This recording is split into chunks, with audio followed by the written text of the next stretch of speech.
So welcome to the show. Today on the show, we have an amazing guest.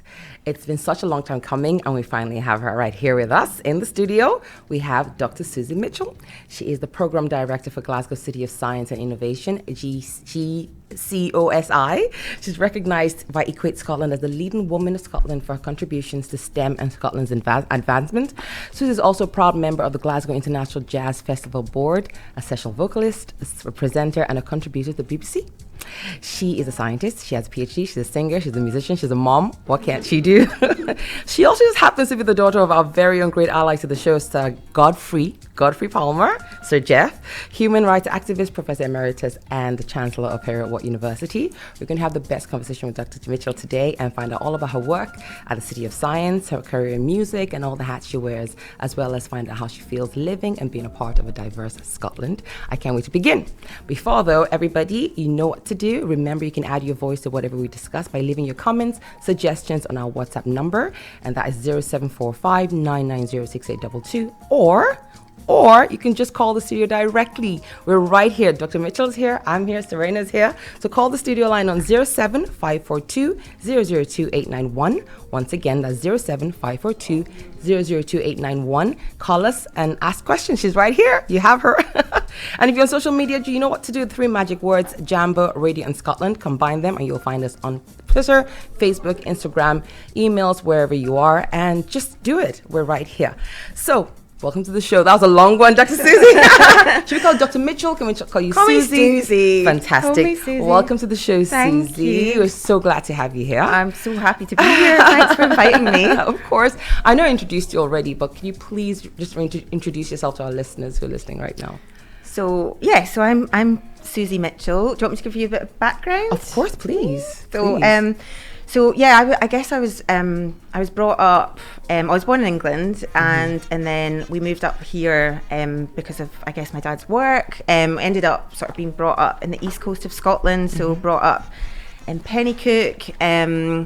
I had a bit of a right brain, left brain thing going on in that I was always into. I was quite shy actually as a child. Sort of. I was into music.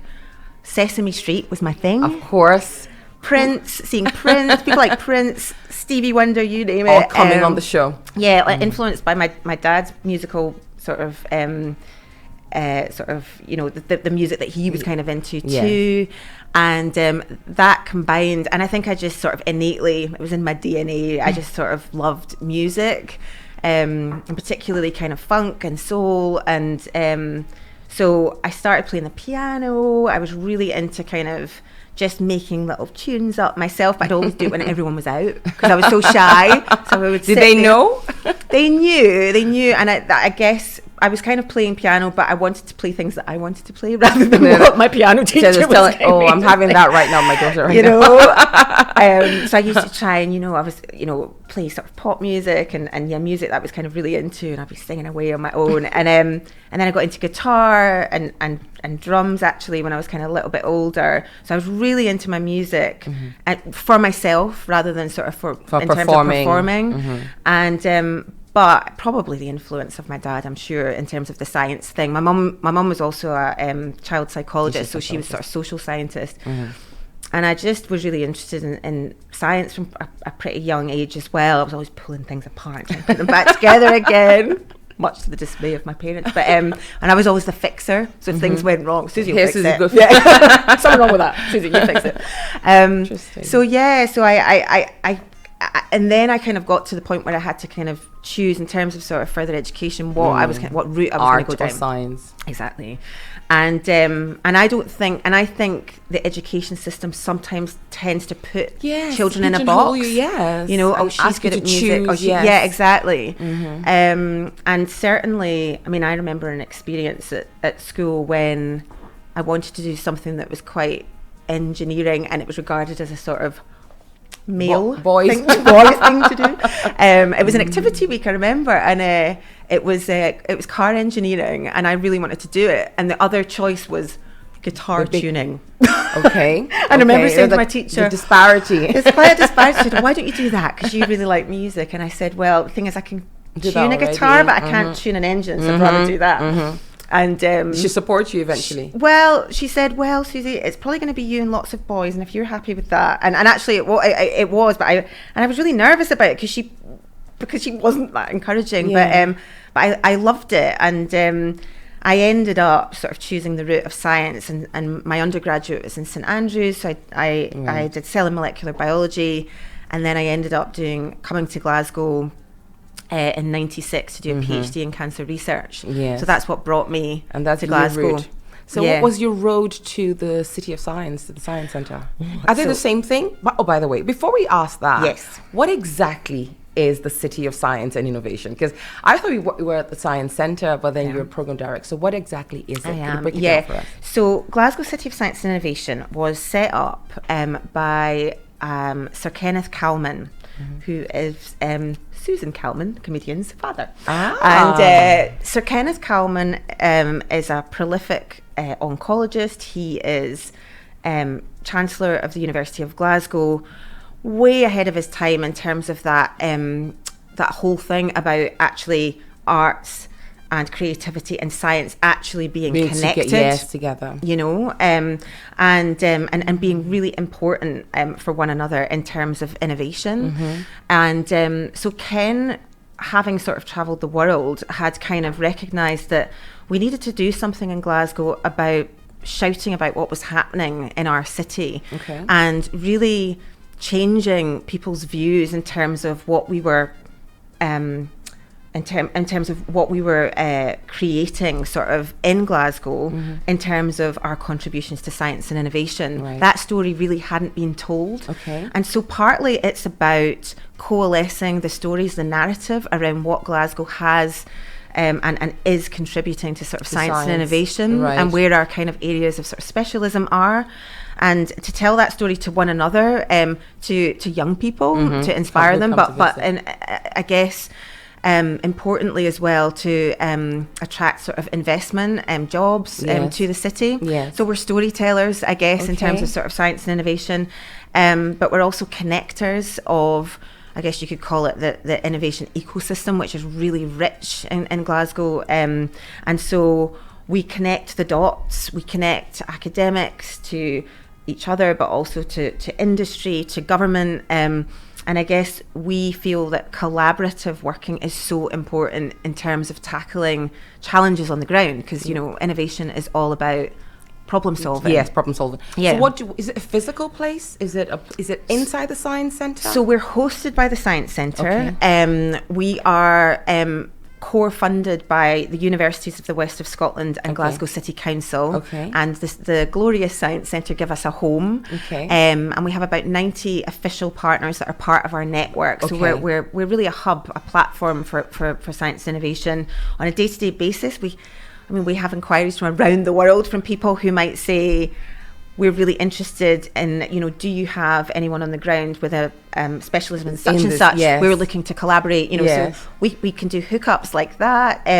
Similarly, media might contact us and say, we're looking for an expert in space, who would you recommend? Or AR, VR, immersive technologies, who would you contact in Glasgow? So you have to be like, have your fingers in all the pies and be aware of what's going on all the time. Exactly. Can we visit you? Is it a place we can go? Or? So you can connect with our programs of work. So we have sort of some flagship programs that we have to kind of promote some of what I'm talking about in terms of the storytelling and the connecting. So for example, last Wednesday, we are currently the curators, the proud curators of the Scottish Innovation Summit called the Can Do Innovation Summit.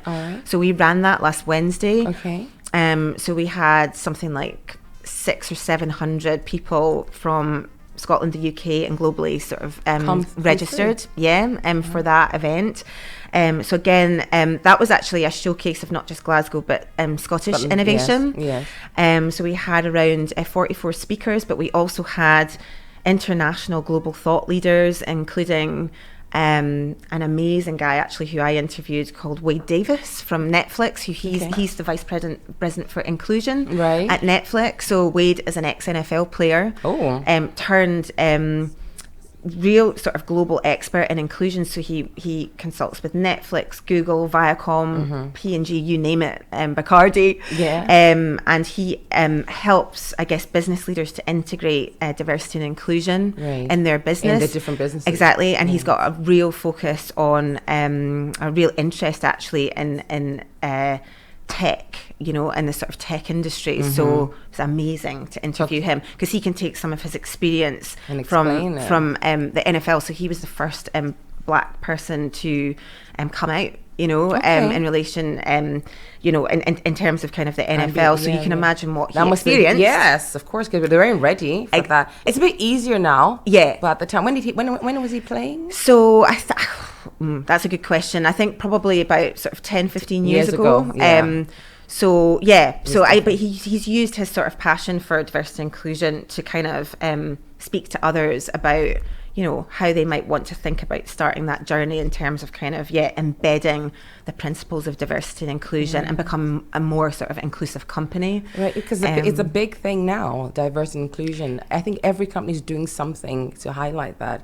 And some are paying lip service to it and some are actually trying to do the work. We just had a summit. Your dad actually spoke at that with the North Lanarkshire government council, and they're actually trying to make sure they have lessons in schools and, you know, change the education and have programs that actually showcase the history and, you know, actually say not just Black Lives Matter, but inclusion in all spheres. And they're really working hard. And just one council in Scotland doing that is really, you know, it's inspiring. I hope other councils do the same as well. Absolutely. Really, and I think sort of the social movements of the last sort of few years have really sort of like helped thrown that. A light.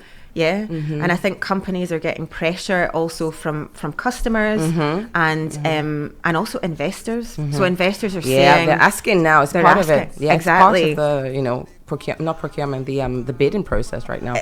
What is it? What's going on? Exactly. So whether you're talking about diversity and inclusion in terms of, you know, how your board looks, or whether you're talking about workforce diversity, whether you're talking about environmental issues, sort of, you know, so that the you know, in terms of your green credentials, your diversity, your supply and chain, inclusion, exactly, where's it coming from? They care about that now, and that's, you know, also an incentive as well as kind of customers demanding, you know, the companies that will remain resilient in the future will be the ones that, you know, integrate these considerations, as you say, not paying lip service, but actually truly being able to demonstrate that they are. And not everybody's happy about it. Yeah. But because I think it's too, you do bend over backwards. But that's a total story of another day. Yeah. I was going to ask you, so what do you think, do you think your career in science, do you think you achieved it because you live in Scotland? Do you think that helped form you and shape you? Or do you think you would have done the same thing if you lived wherever? The policies and the, you know. That's a good question. I think, I mean, for me, there was something, I mean, whether I definitely probably was influenced by my parents, you know, because I think, you know, who you're surrounded by and the encouragement, you know, in terms of, there was encouragement, but there was also, it's just something you can do. It was normal. Yeah, exactly. It was normalized. It was normalized. It didn't seem that far away, you know, because my dad was living it and doing it, and he was so impassioned by it. Similarly with my mum, you know, in terms of like her influence on young people and using sort of psychology and her background to kind of support, you know, vulnerable sort of young people. So I saw it from different sides, I suppose. And I also sort of had, I guess, friends who were also sort of interested in the sciences. I learned, I suppose, as time went on, how, you know, Scotland's contributions to kind of science and engineering sort of over the years has been significant. According to my husband, everything ever invented was invented in Scotland. He can trade. You know that movie, My Big Fat Greek Wedding, where the father everything was Greek. Yeah. Oh, my husband, everything is Scottish. The trains, this, that. Did you know? And he will name it. I was like, really, everything, really? Okay, sure. And he's like, he has proof. He has receipts of like, how are you doing this? How do you know the name of every inventor? So yes, Scottish innovation is world renowned. You know, it is world renowned, and we've used it to sort of transform and to navigate shocks that have happened sort of globally.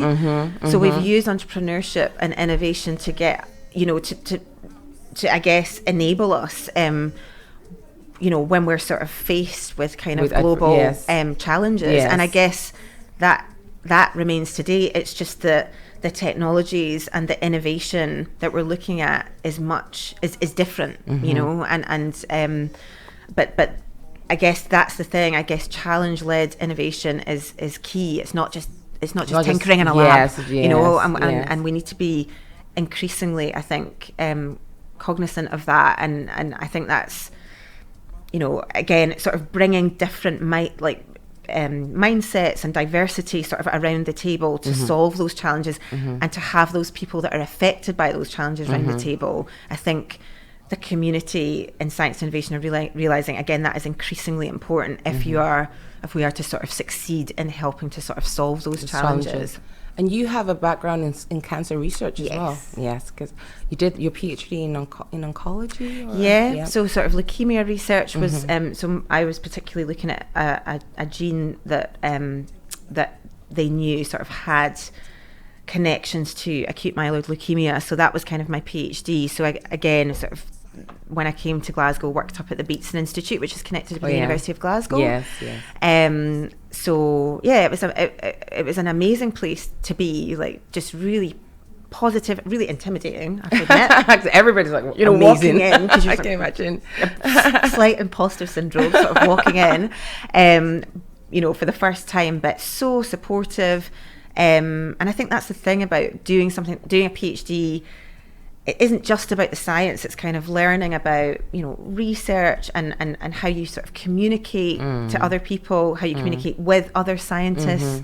So there's so much that I took from doing my PhD that I took through into your career. Yeah, because I didn't go on to do lab research. So I did lab research for the 3 to 4 years of my PhD, and then I used, I guess, those transferable skills to... I've always done something that relates to science and research in some way, or clinical research. But I decided to kind of take those skills and use them in slightly different ways. In the real world, basically. In the real world, yeah. Because you could get stuck in academia if you stay too long and like, you know what, I'll just do another one. I'll just stay here. Exactly. Stay in the lab, just research some more. Yeah. You know, and then you're stuck there. You love it. It's a comfort zone. Exactly. And I think you need people who are really passionate about doing that. Of course you do, and that's how you get that's where discovery comes from, right? Yes. But yeah, I think my personality was kind of more suited to kind of I needed to connect with people. Yeah. And so the jobs that I tended to choose were more about engagement and connection and yeah, as I say, sort of, you know, using those skills and that knowledge to be able to sort of communicate with others, but maybe in a more sort of management role. Right. I was going to ask you, so you had the background, you had the role models, you had the examples right in front of you. Now for young girls, not just young girls of color, but generally young girls who might look at you and, wow, I like that. I mean, she's amazing. She's a scientist and she's gorgeous and she's all that, all of that. And I want to do that. Where do they start? They might not have the necessary role models or examples right in front of them. Or even young boys, not just young people who might see you and say, I like that career, I want to do that, I want to be in science. Yeah. Where do they start from? Because I asked this, I've interviewed a few people from the STEM world, you know, but it's going to be so important going forward. STEM is getting more and more. I mean, our world is changing so fast, and the STEM that's pushing everything. Yeah. So where do they start? Where do they grab their inspiration from? How do they keep on course when they get discouraged? Yeah, do you know, it's... You know, one sort of key thing, I think, and I'm asked this sort of quite a lot actually. One of the things that I think is a real gap is that the education system, I think, they don't tell young people about where STEM can take you. Right. And I think sometimes in inspiration, it's partly down to... Yeah, I think young people have to take action themselves, right? So if they have access to be able to sort of even just an internet search of, you know, did you know that, you know, for example, I have friends that work in media. So I have a friend that works in the BBC. Now she is constantly looking for diverse people to work in science journalism, right? Okay. And there's people that I know who have done PhDs, for example, who are really into science communication. And again, they don't want to work in a lab, but they're really into communication. They're really creative. They've got that creative brain. Yes. And they don't know that they can go and work for the BBC. at that level. Yes. You know, so they've gone through their entire career.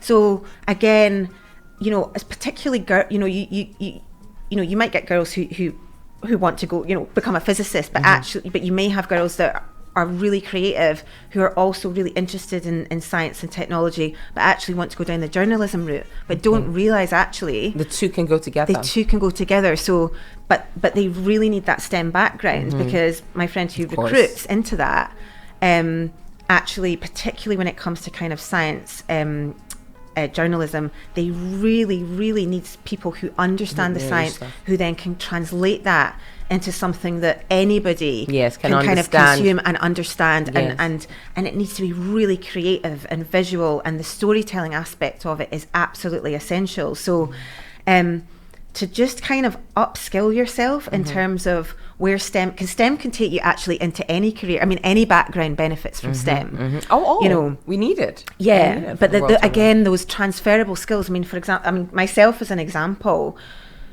STEM has enabled me to set up my own studio at home. Okay. You know, so the audio software, you know how it works. So that the kind of physics aspect of kind of me being able to kind of do my own demos. I'm not saying you have to have a STEM background, but some of that understanding actually helps. That technical understanding actually really helps. But there are a myriad of careers that can enable you, and I think, I guess career services should be better, you know. But if they're not, and if you don't have if you don't have access to that at school, then try to inform yourself and try to find out about those careers. And I suppose the other thing is that you might not think, for example, lab science is for you, but again, every single day, if you look at the different careers out there. The careers that I did didn't exist 15 years ago. So again, there are all these kind of new jobs that are kind of emerging that didn't exist. So again, a STEM background will sort of open the doors, you know, in terms of kind of accessing those kind of new careers that are coming up every day. So whether it's in food and drink, whether it's in fashion, you know, I heard recently about a fashion house that is working with the National Manufacturing Institute for Scotland, which is actually just round about here somewhere. I think it's a stone's throw away. Next to the airport. And to 3D print a beautiful handbag, which is going to be showcased this month at I think it's Paris Fashion Week. Wow. And it's completely sustainable. So they were looking at and so they're working with sort of engineers just near here, just near the airport, to come up with a much more sustainable, but absolutely, you know, the company were sort of saying at the most, you know, one of the most sort of beautiful products that they've sort of designed, you know, exactly, sort of working collaboratively with engineers. So again, there are some absolutely wonderful examples of, again, artists working with scientists. Glasgow School of Art is a really good example of that, where, you know, for example, they've produced beautiful models of the coronavirus, which supports kind of therapy development of you know, vaccine development, because they've been able to visualize it but they've used illustrators and artists to do that, working with life scientists to sort of create these things. So there's you know, a lot of people working in gaming are now you know, working with sort of scientists, again, sort of modeling drugs, world building, or sort of during COVID as well, where when medics, for example, couldn't train, you know, face to face, but using gaming technologies, for example, to upskill sort of medics in you know, sort of, you know, COVID related sort of medicine sort of training. How to handle, so again, you know, there's so much innovation, isn't it? But it's a big ask of the young people to say, you know, there's so much out there, just go find it. It'll be nicer if there was somebody there to guide them, you know, say, you want to do this, okay, go back down. That's why mentors are so important. But when you're that young, do you know you need a mentor, you know? And there are organisations like, you know, for example, Equate Scotland, that young people can connect with, Skills Development Scotland, that young people can connect with, that have kind of, you know, lots of programmes and services that the young people can access, that again engage in things like science festivals, you know, go to Glasgow Science Festival sort of runs sort of every year. It's slightly changed kind of the months over the pandemic. It's usually sort of June, but over the pandemic they were running sort of over, I think it was kind of later kind of in the year. Right. Lots of free activities, you know, that young people can go to. They can go and meet sort of young people like them, you know, and gain sort of instant sort of access to sort of role models that might be able to kind of educate them in terms of their careers. So there are kind of existing activities. It's just knowing about them. Yes, I think teachers have a lot to do.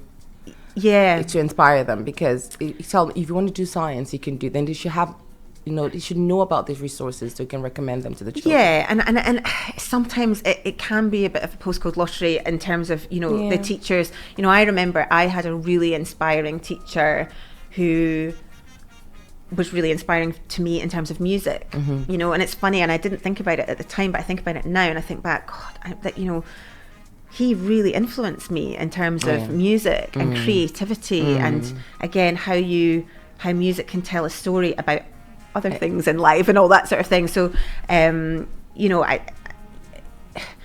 some people will have brilliant physics teachers and that will inspire them, you know, so there can be a bit of a postcode lottery, but I definitely think that the education system could do a lot more about just, I guess, relaying that STEM can really open doors to a number of careers, and it isn't just about the obvious ones. It's not medicine, just about an engineer or medicine or working in a lab. It's gaming, it's fashion, it's sustainability. A lot of young people into journalism. Music tech, sound engineering, you know, you name it. Really. It's everything. Right, we're going to pivot a little bit. So about yourself, so a diverse Scotland, what does that mean to you? And, you know, do you think Scotland is there yet? Are you happy where things are? I guess it kind of depends where you live, doesn't it? And it depends what, in terms of I mean, I feel that if I look at the places I've worked, if you think about connection every day, you know, where you work, you spend most of your time. You do, don't you? And I think about the diversity of work, workplaces, and if I'm honest, a lot of the places I've worked have not necessarily that diverse. No, and you know, when I was growing up in Pennycook, you could probably count on one hand the number of black minority ethnic young people sort of in Pennycook. Did I think, if I'm honest, did I think about it that much? Probably not at the time. What was really, I guess, there's been key moments that have made me sort of think, gosh, we really need to do more in terms of, you know, Scotland has become more diverse. Absolutely. And we need to make sure that there are role models you've just talked about, in terms of, you know, whether it's STEM careers or otherwise. Fields, having black minority ethnic young people exposed to kind of role models, kind of, so that they're not looking at workplace and thinking, that's not for me. I can't see anybody that looks like me. I was involved in there's an organisation called the Reach Society down south. My dad's done a lot of work for them in the past, and I was involved in a careers fair for them down in London. And I just thought, my God, we don't have anything like that up here. It was amazing. It's very diverse down south, though. It was, but they were trying to get young people, because they do have a problem in relation to getting black young people into STEM. Okay. And for them to be confident into going into STEM. So although they're more diverse, they recognise there is an issue in terms, particularly, you know, young people, for example, from sort of West Indian background, sort of getting, you know, them into STEM, and again understanding careers and that STEM is for them, and so they recognise that as a gap. And I was there to sort of talk about, again, sort of my career and this, that and the other, and it was amazing. And they had all these black minority ethnic role models working in engineering and the Navy, and they could actively see, and we need more of that. But we're a young community here. I think that minority communities here, apart from the Asian community, I've been here since the 50s or so. In Scotland itself, we're still growing. The minority community is still growing. So I'm thinking another 10, 20 years, it'll be a different look. It'll look different. I think so, but I think there's a responsibility again for employers sort of generally in making sure that workplaces, and when we're sort of communicating about jobs and the opportunities that are there, we create communications that are diverse.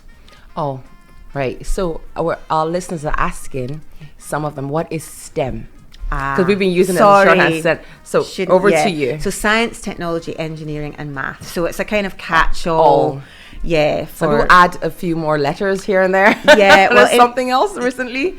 Well, I can't remember what it was, but the core is STEM. The core is STEM. Yeah. Sometimes now, actually, some people add an A and say STEAM, and that's the arts. Yes, the art. Okay, yes, STEAM. And so sort of recognizing that design and the arts actually can turn science into something useful. It's like figure skating. Yeah, there's the artistic and there's the technical, and together. Exactly. Well, that's a lovely example. Yeah, and actually, companies like Apple, for example, so started in a very small room. They had a psychologist, they had artists, they had technologists, they had engineers.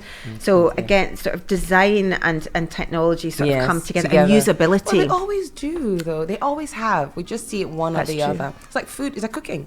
It's completely science. Well, we look at it as an artistic thing, but it's a completely scientific thing. But then we dress it up and it's like, oh my, it's beautiful. But it's all chemistry, isn't it? Absolutely. Let's pivot again. Yes. Because there's so much to you.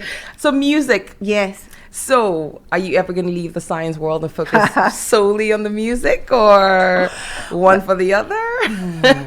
I'm not sure. I think music has been a good side hustle, as they say. For how long, Susie? For how long? I mean, it's at this point, it's like both is half and half, isn't it? Is it a side hustle? Yeah, it's you need that creative space to be able to kind of, I think, create music.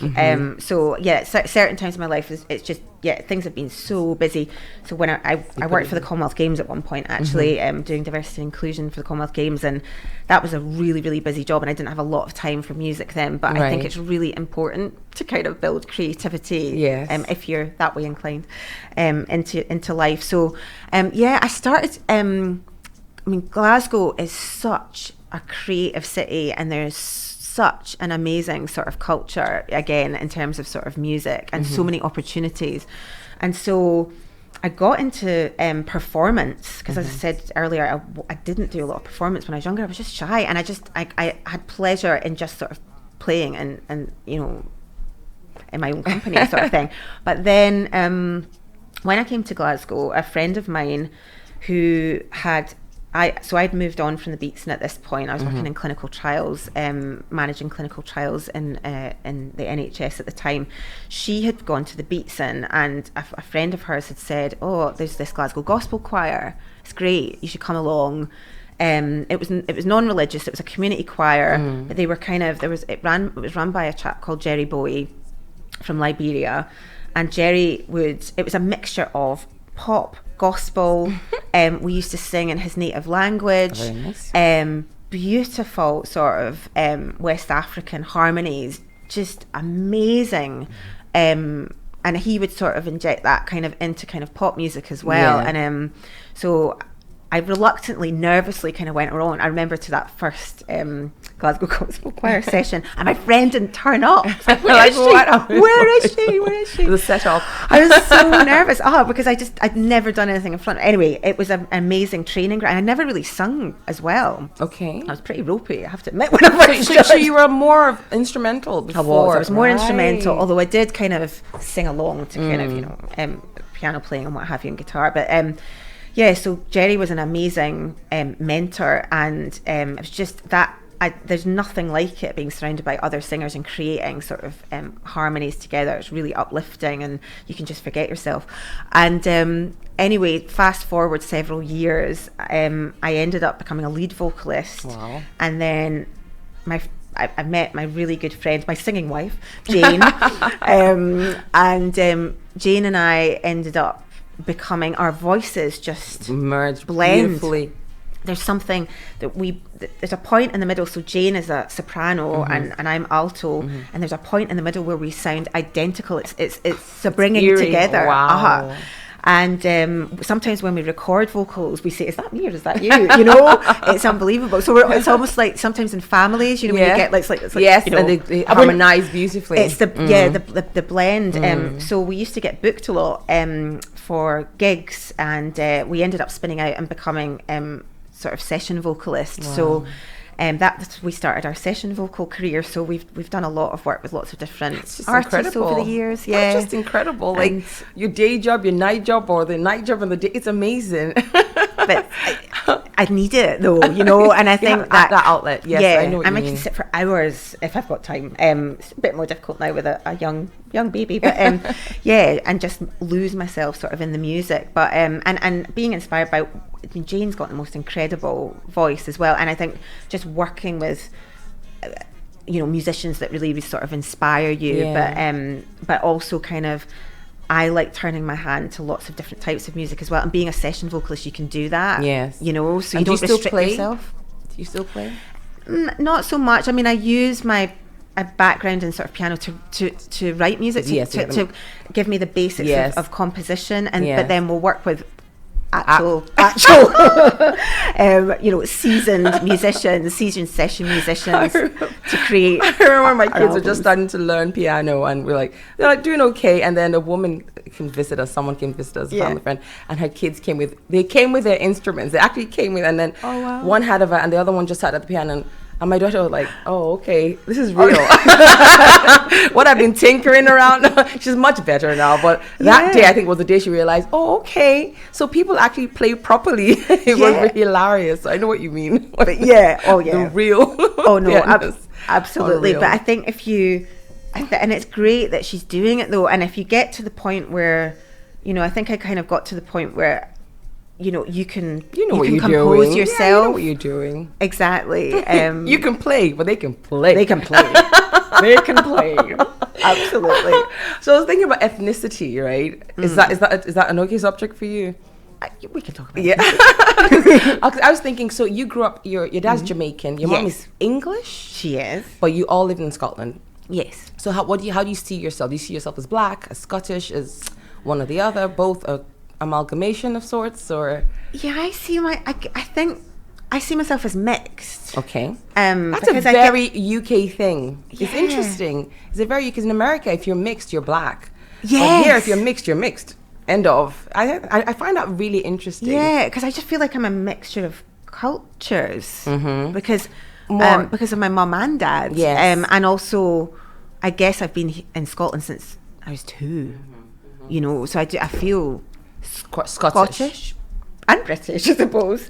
And I guess, but I guess culturally, I feel part of the furniture. I don't know how your dad raised you, because my kids are mixed, but I make a deliberate effort to raise them as multicultural. So they feel Scottish. But my kids think, if you ask them what they are, I'm Nigerian and Scottish, they just say it automatically. Yeah. Food we eat. So on Burns Night we have Burn Supper, and we do all that. We recite the poems and all that. Yeah. And then we do Nigerian things, food, and we travel to Nigeria. They have Yoruba lessons, once a week, and so I'm making a deliberate effort to say you're not just you're this and that. It's both. Yeah. I don't know if you guys were raised. Do you have any Jamaican? Do you have a bond? Do you feel connected to Jamaica in any way? Or? I think that I do. Mm-hmm. I definitely haven't been there enough. Definitely not. And it's a great place from what I hear. Yeah, I definitely haven't. But I think through our family connections and through Dad's connections to, I guess, the Jamaican and West Indian sort of community that are here. Yes. I definitely sort of feel connected through that and kind of the connections that we had sort of growing up. Obviously, I left the family when I was sort of university, sort of 16, 17. But I do feel connected, and I would never say I'm just Scottish or I'm just English.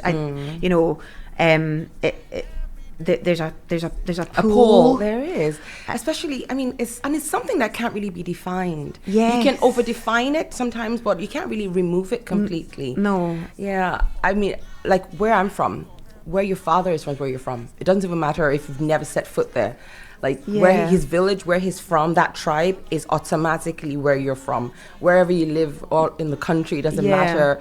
And, you know, so there's that. But there's also here where you live is where you're from. So it's a combination of both, you know, in my life. But for you, it's how you feel, I think, is more important. I think that's it. And I think it's, and it's also, it's my dad and my mum's stories as well that kind of influence me. Yes. And their experiences and how that influences my decision making and how it makes me feel about myself and I guess how grateful I am as well, especially with my dad, you know, in terms of what he achieved in terms of his background. You know, you know that he didn't come down the traditional route of an academic, and I never forget that. And so, I guess that influences, doesn't it, in terms of all your decision making and the work that you do. Everything that came before you kind of like distills into you. Yeah, it all kind of feeds in. Yeah, and you're yourself, but also all those strains cannot be removed because they make you. You make you. Yeah, and it must be nice to have Jamaican heritage because they're so cool. They're just like it's crazy. Like every rapper in Nigeria, like. It's changed now. Afrobeat is massive now, but there was a time when every singer in Nigeria wanted to be what sounded Jamaican, spoke like they were like, "What are you doing?" They all like put on this fake Jamaican accent. It was, or when Usain Bolt or the girls kind of win, I'm not Jamaican. I'm like, "Oh, I'm Jamaican." I don't know, like, why am I so involved? Why am I so invested? I don't know. There's just something about Jamaicans, and we all think every Caribbean person is Jamaican. They're like, "Listen, we're not Jamaican." Okay. Why do we do that? But yeah, it must be nice. It's kind of like inherited cool, you know, like, it's part of my swag. I can claim, to be I mean, for you. I don't for me, I mean for you. No, totally. And again, it's that sort of the richness of the culture. As you say, music, sport. Well, I guess music and sport are connectors anyway, aren't they? Yes. You know, music and sport bring the world together. They do. You know. They do. They do indeed. All right, so this is the fun part. We're rounding up. Yeah. So quick questions and just answer straight from the heart, straight from the hip. Just first thing comes to your mind, okay? A few questions. You ready? Okay. All right. Number one, biggest highlight of your career so far. Oh. You have literally 2 seconds. Singing at the closing ceremony of the Commonwealth Games. Oh wow. Okay. In front of about 1.4 billion people. Oh, never been so terrified. YouTube? Sorry. Can I find it on YouTube? It's on YouTube. Oh, I'm going tonight. All right. Biggest challenge of a career so far? Oh, probably wrapping up my PhD. Writing that up. Yeah, that was pretty challenging. Yep, I can feel you in that. Right, I don't have a PhD, but I have written a dissertation, and it's interesting. You in 5 years? Where do you see yourself in 5 years?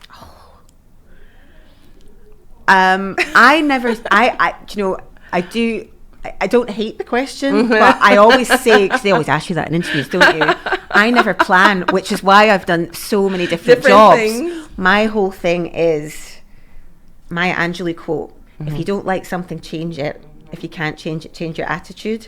So I make sure that I'm still happy and passionate about what I'm doing. What you're doing. So I don't know what I'll be doing in 5 years, but I just hope that I'll remain doing something that keeps me happy and engaged and passionate. Fantastic. Beautiful. Right. 2 things about you that people who know you may not know about you. So we all know you're a singer, you're a mom, you're a scientist, you play the piano, the guitar, you're all of those things. What are 2 things that people who think they know you might not know about you? Oh. Can you backflip? Okay. Okay, this is really boring. Okay. But I'm going to say anyway. Go on. I love gardening. Why not?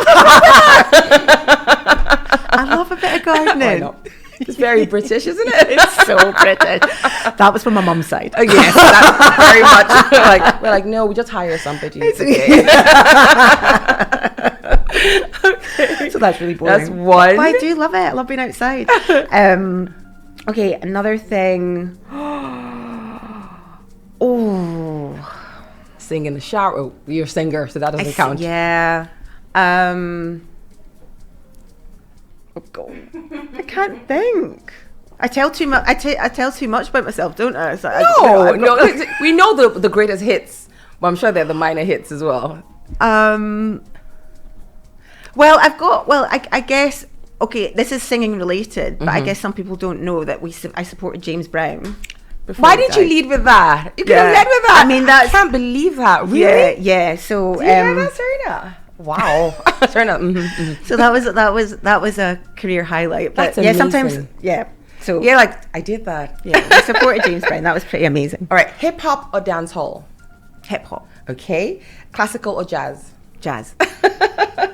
And if we want to come see you at the Science Centre or see what you're doing, are there programs right now? Is there anything going on? Where can people find you or your work? Yeah, so if they keep an eye on Glasgow City of Science and Innovation social, so at City of Science, and we will, so at City of Science is the handle on Twitter. If people are more, we're on LinkedIn kind of as well. We put everything that we're kind of doing in terms of sort of activities that you can kind of engage in. We are much more focused, I guess, specifically on the business community and sort of academic community and the sort of creative community.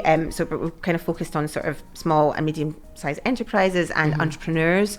So if that's you, then kind of keep an eye on our activities that are sort of coming up by checking out our website, Glasgow City of Science and Innovation, or as I say, sort of follow us kind of on our social channels. But we are based in the Science Centre. There's lots of other things that happen in the Science Centre, obviously, where you can kind of come and engage, and I would recommend that. It's an amazing place to kind of come and lose yourself and again sort of find out what's happening on the ground in Glasgow, but sort of through the wonder that the Science Centre sort of create. Thank you so much. Thank you so much for being on the show. Thank you so much for coming. We're going to put all that information, all the handles on our social media handles as well, so people can see them and directly go there. But you're welcome back anytime. In fact, stop back every week if you want to. I'm in the neighborhood. Come on in, right here.